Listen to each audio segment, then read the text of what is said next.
Servidores do Hospital Celso Ramos em Florianópolis não devem paralisar as atividades. Eles haviam anunciado que cruzariam os braços por 4 horas diariamente, mas querem negociar com o governo. Depois do motim de ontem, o Departamento de Administração Prisional transferiu 82 detentos do Presídio Regional de Lages. Tecnologia da informação. Prefeito de Florianópolis assina a regulamentação do Fundo Municipal de Inovação. O fundo quer incentivar a criação e a instalação de empresas de tecnologia na capital. E ainda comoção em Santa Catarina. Familiares do catarinense Teori Zavascki conversaram com a nossa equipe. O ministro estava no avião que caiu ontem no Rio de Janeiro. Recebeu a notícia vendo na televisão, né? Mas a princípio eu não sabia o que, achava que não era possível, né? O Band de Cidade desta sexta-feira, 20 de janeiro, já está no ar.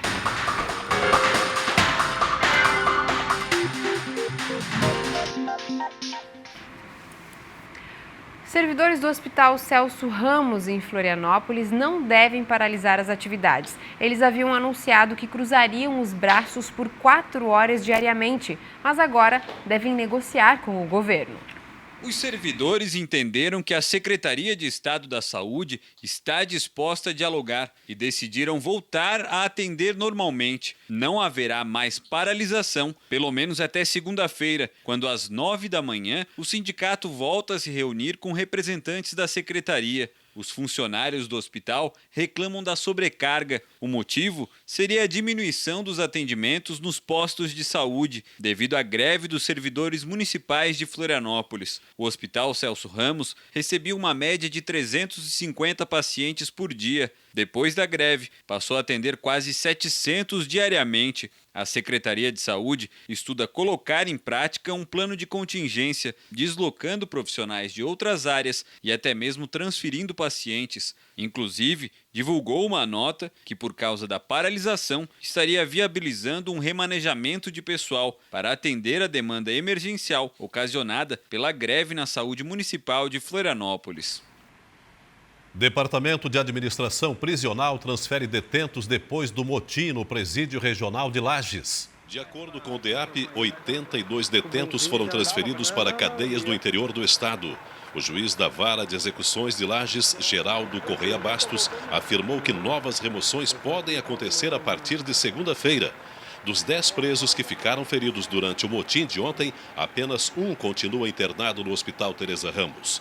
Ele teve 40% do corpo queimado durante o incêndio nos colchões, mas está fora de perigo. O motivo do tumulto foi a superlotação.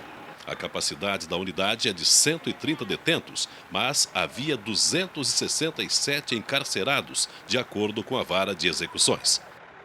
O prefeito de Florianópolis assina a regulamentação do Fundo Municipal de Inovação. Para o setor de tecnologia da informação, a medida vai incentivar a instalação e a criação de empresas do ramo na capital.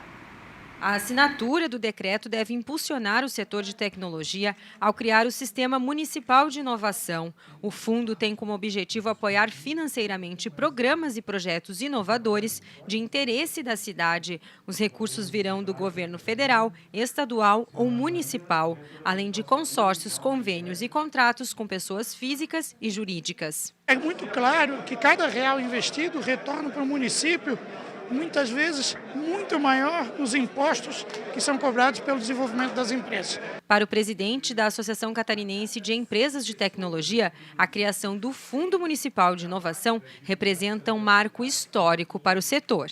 Ele vai poder ajudar a criar uma série de novos produtos, novas tecnologias que na frente vão poder se desenvolver e crescer. Florianópolis quer ser conhecida como a capital da inovação e tem condições para isso. O setor de tecnologia é responsável pela maior arrecadação do imposto sobre serviço à capital catarinense. Com um faturamento médio de R$ 5 milhões por empresa, o Polo Tecnológico de Florianópolis é o maior do país em densidade de colaboradores. A cada 100 habitantes da capital do estado, 6 trabalham com inovação. São mais de 18 mil pessoas trabalhando aqui na cidade no setor. Nós somos 2.500 empreendedores. né? Então já é um ecossistema bastante maduro, né? Para quem está no mercado há 25 anos e acompanha o setor em Florianópolis, o fundo representa mais uma alternativa para o crescimento. Não tenha dúvida nenhuma que vai ajudar muito as micro e pequenas empresas, porque muitas vezes elas não têm o mesmo acesso que uma média e grande empresa tem.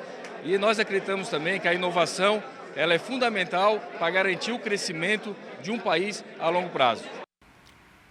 Um ponto para o prefeito Jean. Promover o crescimento do setor de TI em Florianópolis é pensar de maneira lógica. São poucos itens industriais que podem ser estimulados aqui na ilha e este é um dos que mais deram certo e tem muito espaço para crescer. É hoje o item que mais rende impostos para o município. Lembro-me de quando foi construída a primeira incubadora ali perto do Curiódromo, na Trindade. E veja no que se transformou e ainda o que pode crescer. É isso. Cada município tem que estudar o seu DNA e trabalhar os seus talentos. Só não podemos esquecer que este setor cresce enquanto tivermos aqui um ambiente com a natureza preservada para o deleite das pessoas depois do trabalho. Afinal, os nerds também preferem ambientes bonitos e de paz. Um choque de ordem foi realizado na noite de ontem pela Polícia Militar em São José. O policiamento foi intensificado em bairros com maior concentração de pessoas por causa dos constantes registros de violação à ordem pública. Os policiais abortaram veículos e pessoas suspeitas, além de estabelecimentos comerciais e conhecidos pontos de droga. Abordagem e cadastro de moradores de rua e fiscalização de trânsito com barreiras também foram feitas. A CONCAP está realizando uma força-tarefa para a eliminação de pontos de descarte irregular de resíduos na região continental de Florianópolis. A solicitação da Prefeitura e a observação é para limpar as áreas de acesso à capital. Já foram recolhidas 11 toneladas de resíduos na região do Monte Cristo e nas marginais da Via Expressa. Para esse trabalho de limpeza na região de acesso, foram integradas as equipes de remoção, num total de 18 pessoas. A SC Gás divulgou esclarecimentos sobre a redução do gás natural e afirmou que não é responsável pelo preço final ao consumidor. Desde janeiro, a tarifa do gás natural em Santa Catarina está mais barata. Só no setor automotivo houve uma queda de quase 25%. A medida do governo impacta diretamente no preço de venda da SC Gás para as bandeiras distribuidoras e alguns postos de combustíveis. Para o consumidor final, ou seja, os motoristas, o preço atualmente é definido pelas políticas comerciais. Apesar da significativa redução, usuários estão reclamando que em alguns postos não está havendo o repasse nas bombas. A SC Gás informou que os consumidores precisam ter acesso aos novos valores, mas que a empresa não é responsável pelo preço final. Com as temperaturas elevadas, aumentou a venda dos climatizadores e ventiladores em cerca de 30% no oeste do estado. Márcio já comprou um climatizador e hoje saiu para pesquisar os preços e adquirir mais um aparelho. Tudo para garantir o conforto durante esses dias de calorão. Trabalha o dia todo, chega em casa cansado, aí você não consegue dormir por causa do calor, né? Aí não vale a pena, não. Ar-condicionados, climatizadores e ventiladores são os itens mais procurados nesta época do ano nas lojas de eletrodomésticos. Para garantir que os clientes não fiquem sem os produtos, os estoques foram reforçados. Como a gente já tem no calendário que o verão é uma época de muita venda de ventilação, a gente vem negociando sempre antecipadamente, até, digamos assim, armazenando antes o estoque para poder garantir o preço para o consumidor na temporada. Então hoje a gente está com o preço de ventilador, por exemplo, o mesmo que a gente estava operando em 2015. Com as temperaturas acima de 30 graus, nada melhor do que um ambiente climatizado. Por isso, muitas empresas estão apostando em promoções para atrair os consumidores durante a época mais quente do ano. A promoção ela atrai o consumidor para que venha até a loja e o calor também, que está quase que insuportável, digamos assim, faz com que a pessoa tenha essa necessidade maior de estar comprando para se refrescar. E a seguir, de olho no mar. A maioria das praias de Santa Catarina monitoradas pela Fátima estão próprias para o banho. Veja a seguir.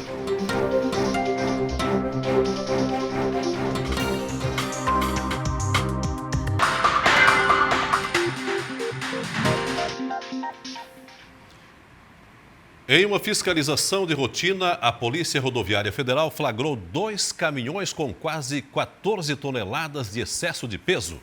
Os veículos transportavam madeira e foram flagrados na BR-101 em Araranguá, no sul do estado. Os 2 caminhões ficaram retidos na unidade da Polícia Rodoviária Federal até que parte da carga fosse transferida para outro veículo.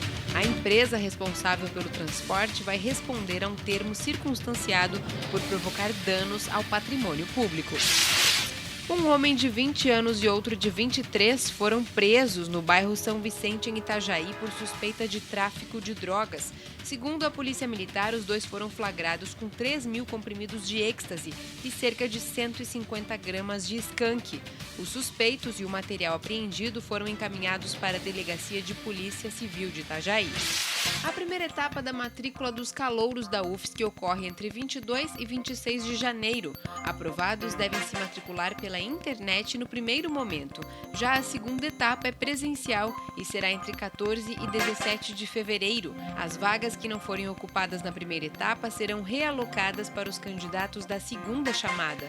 Essa lista será divulgada no dia 1º de fevereiro.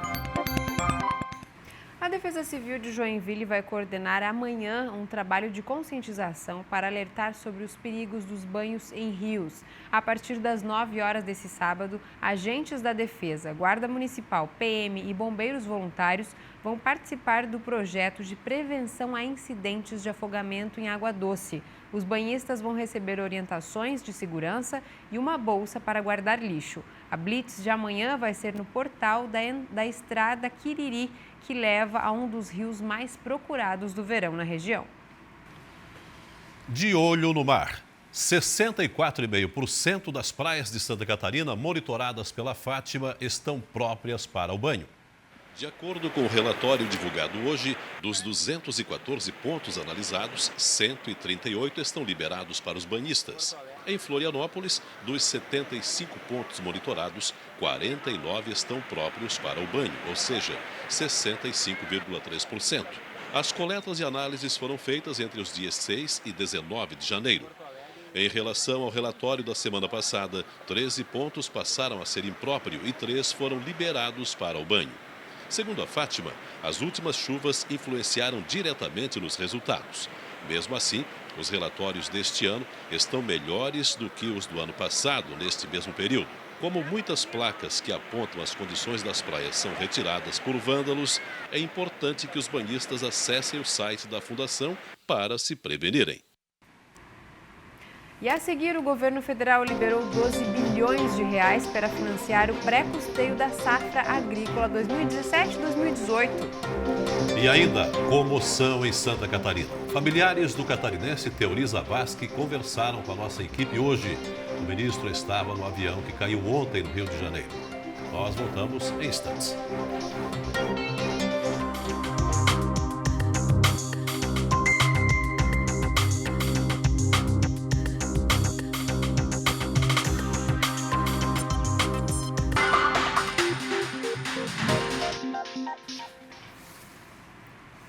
Natural de Santa Catarina, o ministro Teori Zavascki passou parte da infância e adolescência no oeste do estado. A morte do ministro foi confirmada ontem. Ele estava a bordo do avião que caiu no Rio de Janeiro. O pequeno município de Faxinal dos Guedes, que tem aproximadamente 10 mil habitantes, fica a 63 quilômetros de Chapecó e está de luto. O ministro Teori Zavascki era natural aqui do oeste catarinense. Dona Delci ficou chocada com a notícia do irmão, que sempre foi muito estudioso e dedicado com a família. Na verdade, a gente recebeu a notícia vendo na televisão, né? Mas a princípio eu não sabia o que, achava que não era possível, né? E depois, infelizmente, a gente viu que era com ele mesmo um acidente. A gente ficou muito triste, muito chocado. A casa da família, com uma grande área verde, era um dos locais preferidos do ministro durante suas férias no sul do país. Esse foi o local em que Teori nasceu e passou parte da infância e adolescência.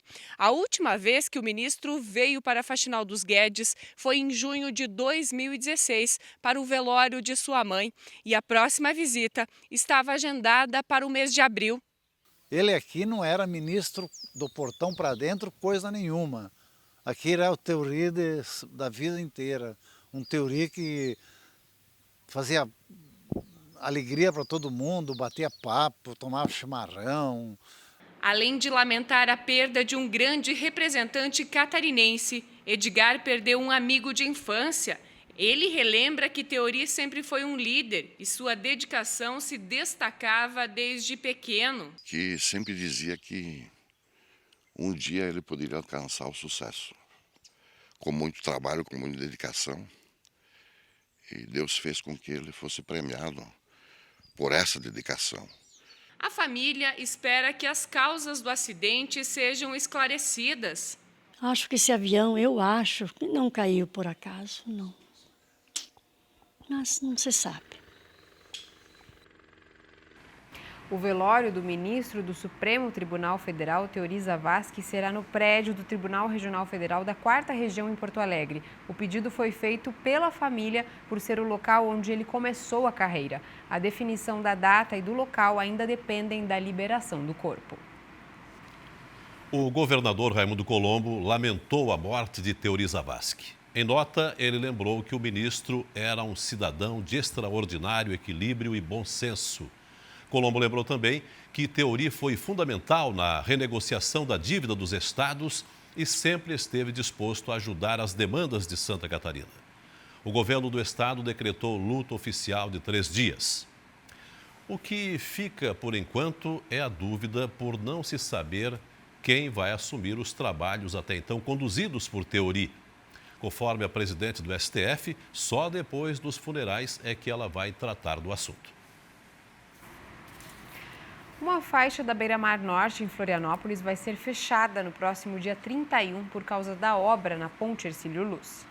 O Departamento Estadual de Infraestrutura e a Guarda Municipal de Florianópolis preparam mudanças em uma das faixas da Avenida Beira-Mar Norte para o dia 31 de janeiro. O sentido na entrada da ilha terá uma das faixas fechadas por cones para testes.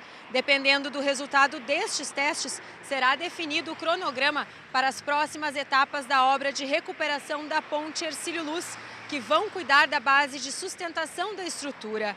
Por isso, o tráfego no entorno da cabeceira da ponte vai exigir cuidado. Bruna Matos para o Band Cidade. Com as altas temperaturas, é preciso redobrar os cuidados para evitar a proliferação do mosquito Aedes aegypti. Um trabalho que não tem fim. As calhas do telhado foram limpas há uma semana, mas veio a chuva e olha aí a sujeira outra vez. Um prato cheio para o Aedes aegypti. Se tiver uma árvore próxima à calha, ela vai derrubar as folhas na calha. Isso vai, com o tempo, vai acumular, vai entupir, vai ter água parada e o mosquito vai se proliferar ali. Em 2016, foram quase 1,5 milhão de notificações de dengue no país. Outras milhares tiveram febre chikungunya e zika vírus. Todo ano, quando chega o verão, a batalha contra o mosquito recomeça. E isso não acontece à toa. Vencer essa guerra é difícil. Basta um ponto para que ele se multiplique. Imagine, então, em uma obra onde são inúmeras as possibilidades. Este aqui é um exemplo. Choveu e a água se acumulou. Outros locais são mais difíceis de perceber. No ano passado, muitos dos casos suspeitos de dengue foram registrados na construção civil. O quintal do vizinho sempre chama a atenção. Mas e quando o perigo está dentro da nossa casa? O Rafael não gosta nem de ouvir falar em dengue. Eu tive tontura e eu tive dor no corpo, muita indisposição. Maria Fernanda, que é bióloga, vistoriou a casa dele em busca de possíveis criadouros. Tem um pratinho de água acumulando água. Então, o ideal é que a gente retire, esse prato debaixo do vasinho de planta para não acumular água nenhuma. É que o medo nem sempre vira prevenção. É desleixo mesmo. A gente poderia realmente, com um pouco mais de vontade, zelar um pouco mais pela nossa família e pela casa, né? Santa Catarina tem projeto pioneiro para levar internet e telefonia móvel para municípios com carência de infraestrutura de comunicação básica. Essa fase final de instalação, o projeto piloto em comunidades rurais digitais atenderá 11 cidades com a instalação de antenas e também de repetidoras de sinal de internet e de telefonia. A ação, executada pela Secretaria de Estado da Agricultura e Pesca, conta com investimentos de 5,5 milhões de reais do programa SC Rural. Neste domingo, Sustentar fala sobre moda e consumo consciente. O programa vai ao ar aos domingos, às 9 horas da manhã, aqui na TV Catarina HD.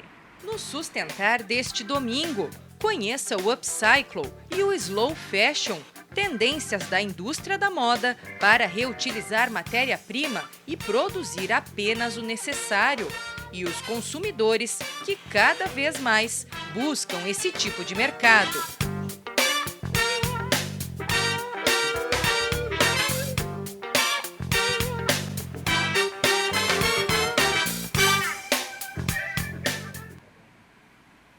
O governo federal liberou 12 bilhões de reais para financiar o pré-custeio para a safra agrícola 2017-2018. Os recursos vão ser ofertados pelo Banco do Brasil a partir de captações próprias da poupança rural e de depósitos à vista.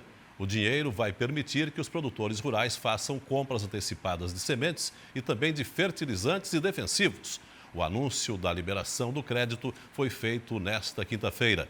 O objetivo do crédito é estimular a economia e melhorar as condições da produção agrícola do país. Os produtores rurais, enquadrados como empresários ou empregadores rurais, têm até o dia 31 deste mês para quitar a contribuição sindical rural referente ao exercício de 2017. As guias são emitidas com base nas informações prestadas pelos contribuintes nas declarações do Imposto sobre a Propriedade Territorial Rural. Em caso de inadimplência, o produtor poderá ser acionado judicialmente. O não pagamento também deixa o produtor rural impossibilitado de conseguir registro ou licença para funcionamento e, com isso, fica impedido de participar de processos licitatórios. Assista a seguir o Jornal da Band. Uma boa noite e até amanhã. Boa noite, até segunda. Até segunda-feira, então, não. Vamos descansar amanhã. Até segunda.